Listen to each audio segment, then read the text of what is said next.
No Blusan, meu nome é Roberto Marcel Caurim e serei o seu instrutor nessa videoaula. Continuando com as perguntas e respostas, essa pergunta número 13 é bastante interessante também. Nós podemos destrinchar muitas informações dela, né? A pergunta é a seguinte: quais documentos devem ser entregues à distribuidora para que a micro ou mini geração seja conectada na rede? Essa pergunta é muito importante, mas muito importante mesmo. E a resposta eu vou, inclusive, adicionar alguns pontos.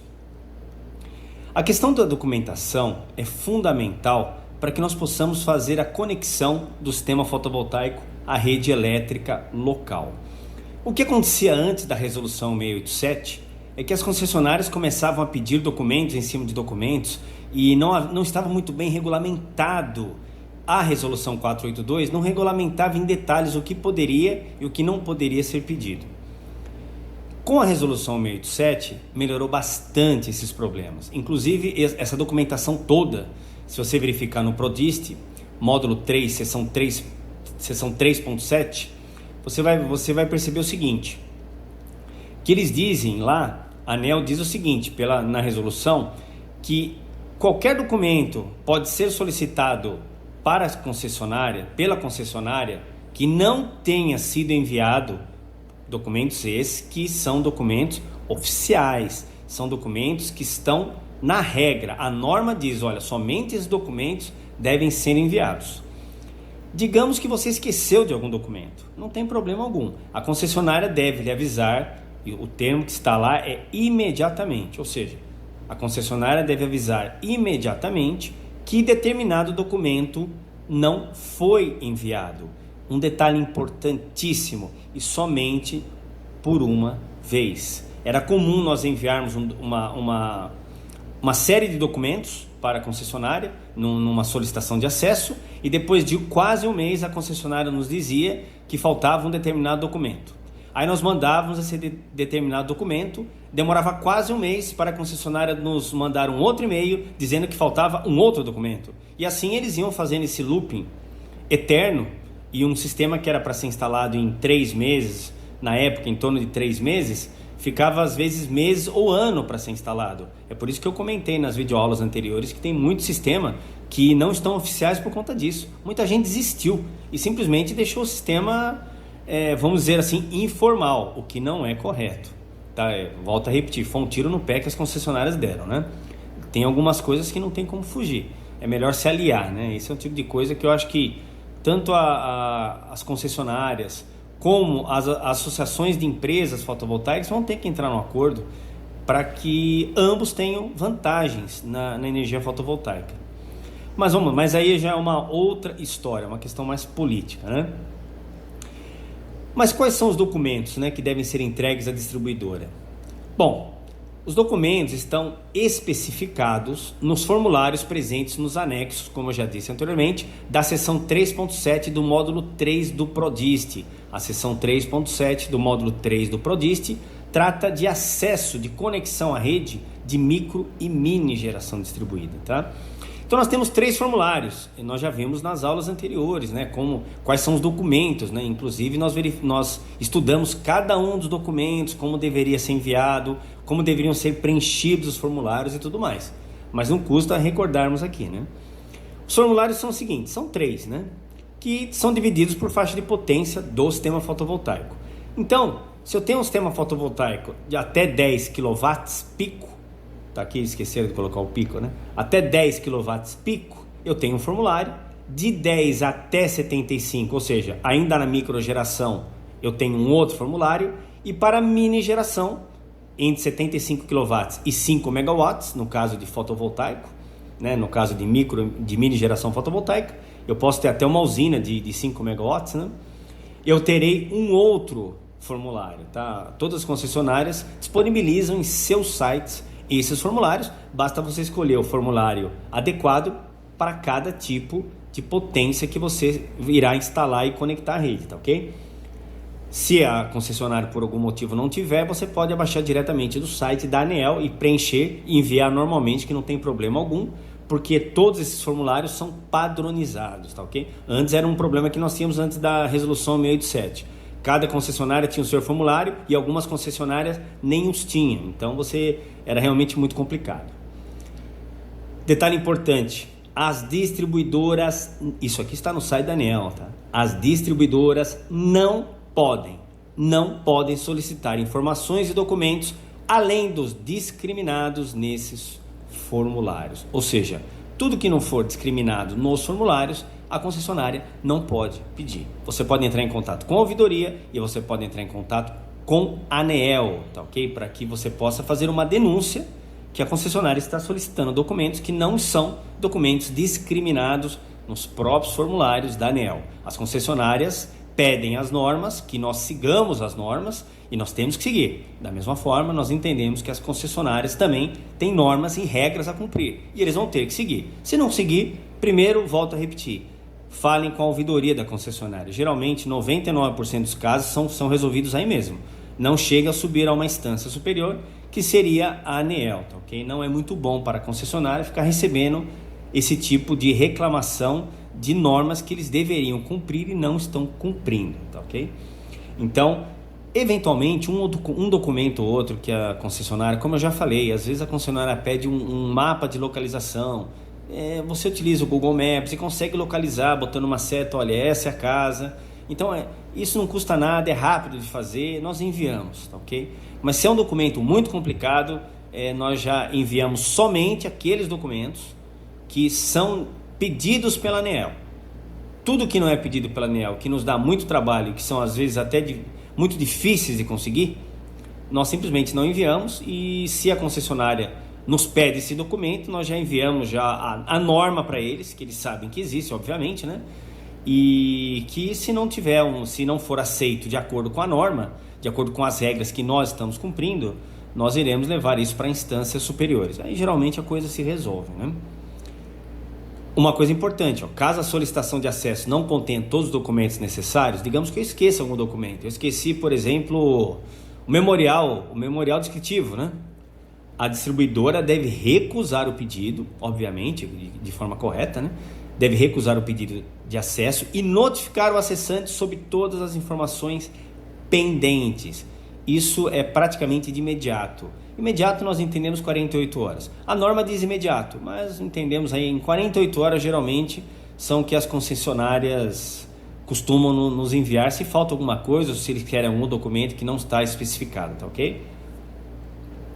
A outra pergunta é a seguinte: qual o prazo para a conexão da micro ou mini geração à rede elétrica? Essa foi uma das grandes vantagens da resolução 687, que facilitou muito o acesso à rede, né? E não só acesso à rede, facilitou a quantidade de pessoas que podem acessar e o tempo de acesso, né? Diminuiu bastante, né? Diminuiu bastante e principalmente deixaram as regras mais claras, porque poderia demorar até 6 meses. O problema não é esse. O problema é que você tem que saber que em até 6 meses o seu sistema está instalado. Obviamente, hoje o prazo é muito menor que isso, né? Nós temos um prazo médio para instalação de microgeração de no máximo 34 dias, no caso da microgeração, tá ok?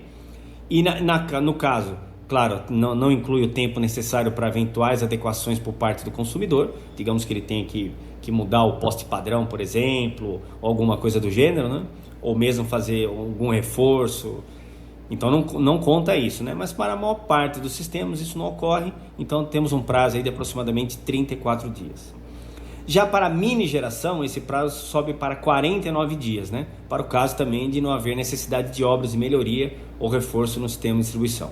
E tudo bem, esses prazos estão para cada etapa muito bem detalhados na tabela 2 da seção 3.7 do módulo 3 do PRODIST. Como já disse, é importantíssimo que o treinando ou autorizado leia o PRODIST. É uma leitura interessante, não é uma leitura enfadonha, eu costumo dizer, é uma leitura técnica e é fundamental que o treinando leia, o treinando autorizado Blusan leia o PRODIST na seção 3.7, módulo 3. Fundamental.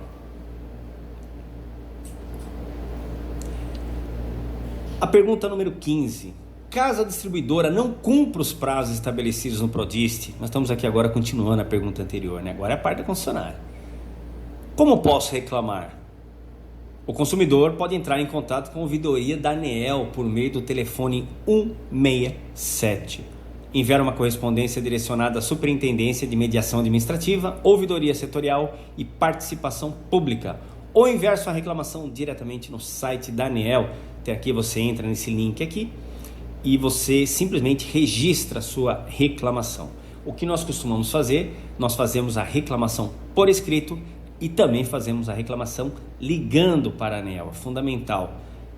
Faça a reclamação por escrito e ligue para a ANEEL. Eles dão um prazo de 5 dias para resolver o seu problema. Então, se de repente a concessionária começa a pedir um documento estapafúrdio, algo que não tem sentido, às vezes eles pedem, eu quero o certificado de teste do inversor.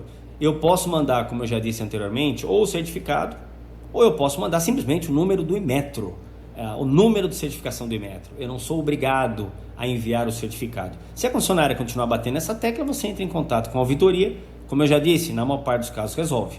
Mas se a ouvidoria não resolver, entre em contato com a ANEEL. A ANEEL lhe dá um prazo de 5 dias para entrar em contato com a concessionária, e aí eu garanto para vocês que a coisa se resolve, tá ok?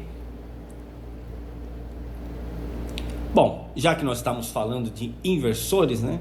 A pergunta 16 vai complementar o que nós estamos falando. Quais os certificados que preciso apresentar para os inversores de frequência? Muito boa essa pergunta aqui. E algumas concessionárias às vezes criam algumas situações desnecessárias. Então essa pergunta aqui veio para nós finalizarmos com essa dúvida. Isso fica bem claro, né? O módulo 3, seção 3.7 do PRODIST, estabelece que devem ser apresentados certificados. Isso aqui é uma cópia do módulo 3, seção 3.7 dos procedimentos de distribuição de energia elétrica no que concerne a conexão de micro e mini geração distribuída. Diz o seguinte, leia isso aqui, isso é lei. Certificados atestando, estabelece que devem ser apresentados certificados dos inversores, atestando que os inversores foram ensaiados e aprovados conforme normas técnicas brasileiras ou normas internacionais. Isso aqui é o certificado do inversor que eu falei para vocês, que nem sempre a gente manda não. Geralmente as empresas não mandam isso. Ou seja, o certificado ou o número de registro da concessão do Inmetro. Ou seja, eu não preciso mandar os dois. Às vezes a concessionária pede isso aqui não há necessidade. Se você quiser enviar, você pode até mandar. Mas você pode simplesmente enviar um número de registro de concessão do Inmetro. O Inmetro é o responsável por isso. Ele que homologa, não a concessionária. E a concessionária tem que respeitar o que o Inmetro diz. Tá ok? Então, isso é lei. Então, o que você pode fazer é simplesmente enviar um número de registro do Inmetro. Já tivemos problemas como esse em algumas concessionárias e tivemos que, numa delas, inclusive, acionar a ANEEL. Quando acionamos a ANEEL, resolveu o problema, o pessoal aceitou sem questionar mais, mas eles tentam às vezes dificultar para os que têm menos conhecimento da legislação. Por isso que é fundamental que você conheça a legislação a fundo, né? Principalmente esse módulo 3, seção 3.7 do PRODIST, para você saber dos seus direitos. Sim, temos que saber dos nossos direitos e dos nossos deveres. Quando eu digo, você tem que oficializar o sistema não pode estar informal, é o correto, porque a lei diz isso. Da mesma maneira que você tem seus deveres, você tem os seus direitos e nós temos que brigar por eles também. Se alguma coisa não estiver correta, fale com a ouvidoria ou fale com a ANEEL. No entanto, além das normas da ANEEL, deve ser observada a determinação do Inmetro para a fabricação e a importação de inversores de até 10 kW a partir de 1/3, artigo 8º da portaria 357/2014, tá ok? Essa portaria do Inmetro. O que ele está querendo dizer aqui? Todos os inversores abaixo até 10 kW pico de potência, faltou o pico aqui, até 10 kW pico de potência, eles têm que ter Inmetro, tá ok? Eles têm que ter Inmetro, acabou, não tenho o que dizer. Porém, os inversores maiores do que 10 kW pico, eles não precisam de Inmetro, por uma razão simples, nós nem temos como fazer o teste desses inversores no Brasil.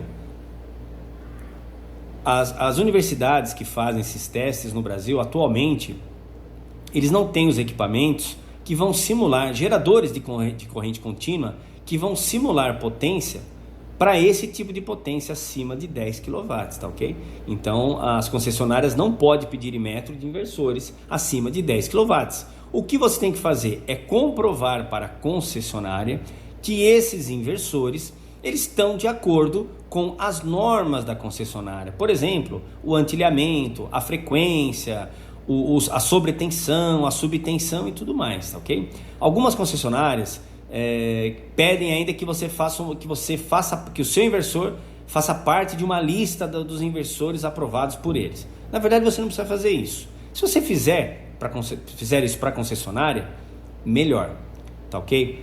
No Paraná, por exemplo, é assim, a concessionária tem uma lista de inversores que eles aprovam, acima de 10 kW, né? Que é a lista deles aprovados. Na verdade, você não tem obrigação de aceitar a lista deles, né? O que você tem é que passar para eles que o inversor estará dentro daquelas características.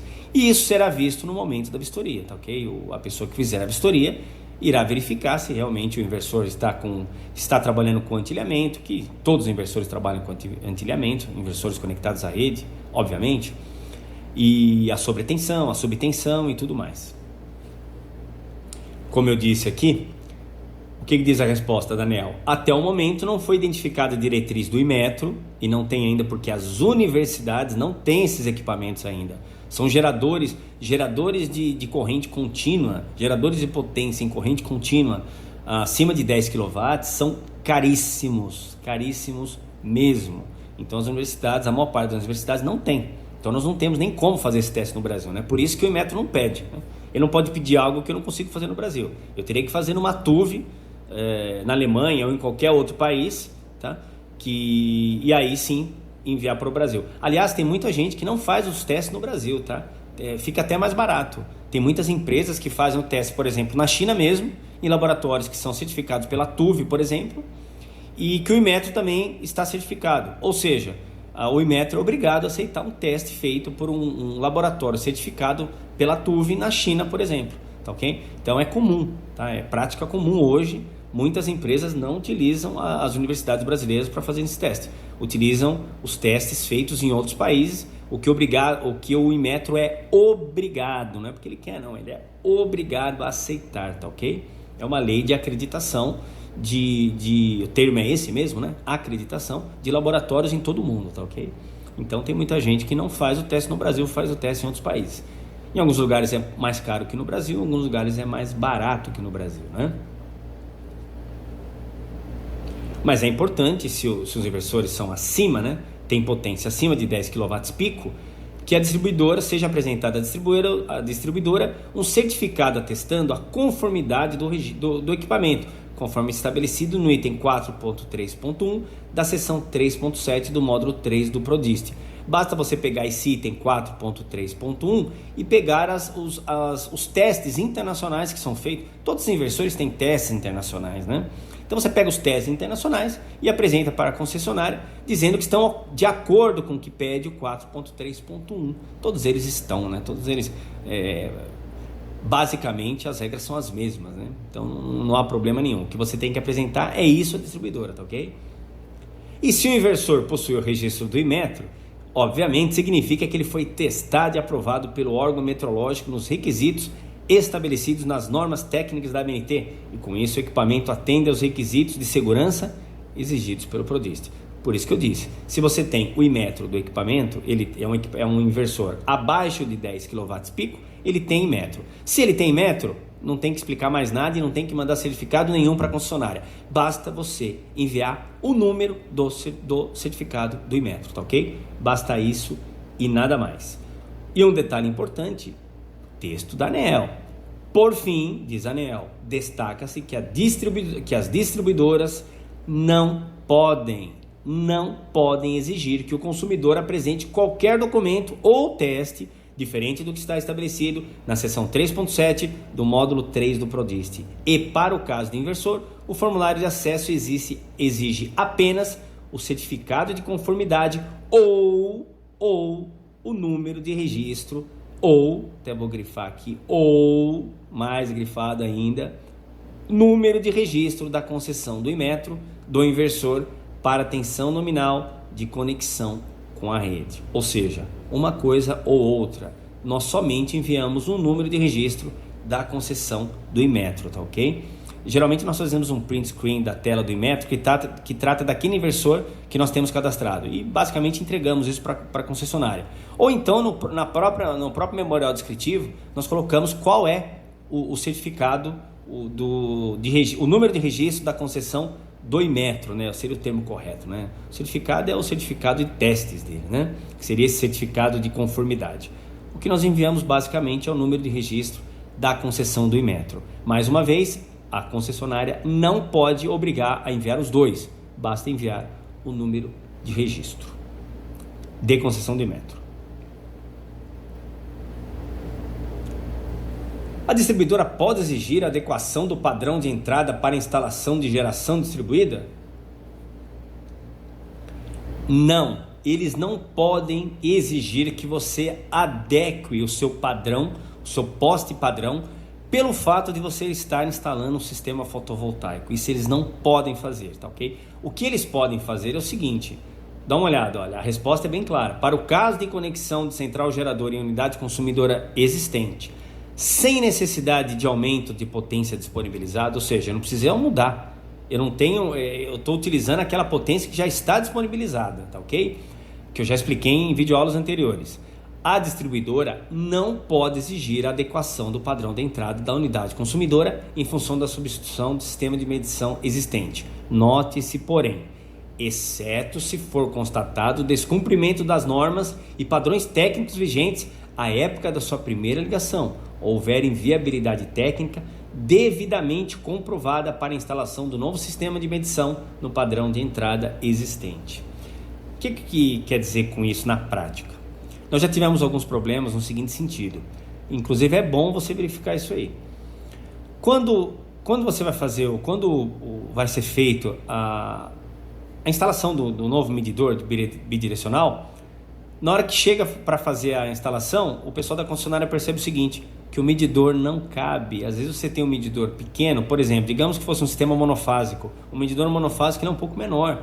De repente você vai colocar um bidirecional e ele é maior, e aí ele não cabe. E aí você tem um problema. Por quê? Porque esse poste padrão já não está de acordo. Ou seja, o cliente vai ter que alterar o poste padrão dele sim. Não é comum, aliás, até um pouco raro o cliente ter que trocar o poste padrão. Mas é bom verificar isso. Geralmente não precisa, geralmente o medidor bidirecional cabe no poste padrão, que no espaço, né, que já estava um medidor antigo, né, um medidor unidirecional. Mas é importante dizer que se houver a necessidade de substituição do poste padrão, será pago pelo cliente, tá? Porque não é a concessionária que vai pagar isso não. Então é bom você ficar atento a esse fato, tá? Às vezes o que acontece também é que um poste padrão já era para ter sido substituído, ele já está fora dos padrões atuais da concessionária há muitos anos, né? Só que não houve necessidade. No momento que você entra com o sistema fotovoltaico, a concessionária vai solicitar que você altere para o padrão novo. Então o cliente vai ter que pagar essa diferença, não tem jeito, tá? Mas volto a repetir, é um procedimento raro, geralmente cabe e está resolvido o problema. O medidor bidirecional cabe, pronto, né? E essa pergunta também é bastante importante. Importante não, ela é interessante, né? Ela é um aspecto interessante, mas não é algo comum também não, viu? É possível realizar a medição por meio de 2 medidores unidirecionais? Sim, é possível. Nós podemos utilizar 2 medidores unidirecionais ao invés do bidirecional. E um detalhe, essa é prerrogativa do cliente. Não é prerrogativa da concessionária, não. Se o cliente pedir, não, ao invés de um bidirecional, eu quero 2 unidirecionais, ele pode pedir sim. Tem que ver se vai caber, eu acho é um tiro no pé, tá? Mas é uma prerrogativa do cliente. A ANEEL responde da seguinte forma, sim, o item 7.1.2, seção 3.7, sempre seção 3.7, módulo 3 do PRODIST, por isso que é importante ler, não precisa ler o PRODIST inteiro não, tá? Aqui eu trato de todos os procedimentos de distribuição de energia elétrica, tudo. Eu só estou pedindo para ler o módulo 3, seção 3.7, que trata de micro e mini geração. Conexão, né? Da micro e mini geração. E esse módulo 3, seção 3.7, define que a medição bidirecional pode ser realizada por meio de 2 medidores unidirecionais.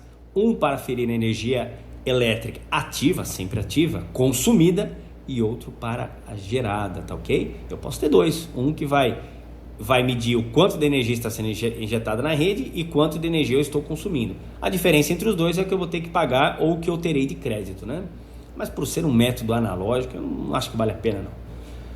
A medição por esse método é utilizada caso seja alternativa de menor custo ou solicitado pelo titular da unidade consumidora com micro ou mini geração, tá ok? Nem para concessionária, vamos ser bem práticos aqui, né? Nem para concessionária, nem para o cliente, eu vejo nisso aqui uma vantagem, tá?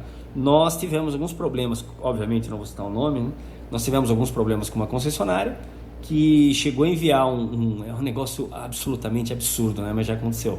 Chegou a enviar um medidor bidirecional para um cliente nosso que já estava com débito no medidor bidirecional de 400 kW, de 400 kWh. Ou seja, o cliente recebeu já com débito de 400 kWh. Esse sistema estava em algum outro lugar, nós não sabemos o que aconteceu. Mas esse medidor veio com esse problema e o cliente diagnosticou, tem alguma coisa errada.